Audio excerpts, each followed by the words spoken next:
નમસ્કાર, શો ટાઈમમાં આપનું સ્વાગત છે. ભાવનગર શહેર કોંગ્રેસ પ્રમુખ મનોહરસિંહ ગોહિલની મહાનગરપાલિકાની ચૂંટણીમાં ઉમેદવારી નોંધાવનાર ઉમેદવારના અપહરણ મામલે ધરપકડ કરવામાં આવ્યા બાદ હોબાળો થતા પોલીસે તેમને મુક્ત કર્યા હતા.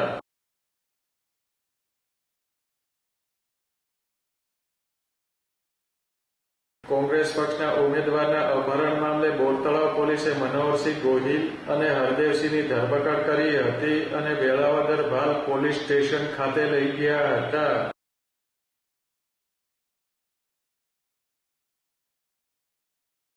આ ઘટનાના પગલે કોંગ્રેસના આગેવાનો, કાર્યકરો તેમજ ક્ષત્રિય સમાજ દ્વારા એસપી અને કલેક્ટરને રજૂઆત કરવામાં આવી હતી.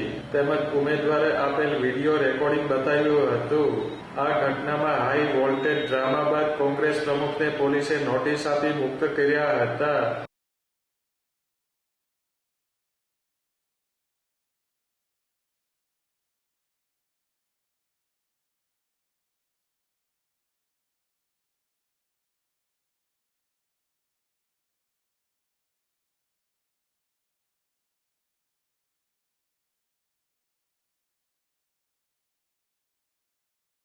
અટકાયત બાદ મુક્ત થયેલા કોંગ્રેસ પ્રમુખે પોતાને ન્યાયતંત્ર ઉપર ભરોસો હોવાનું તેમજ ફરિયાદીને ઓળખતા ન હોવાનું જણાવ્યું હતું.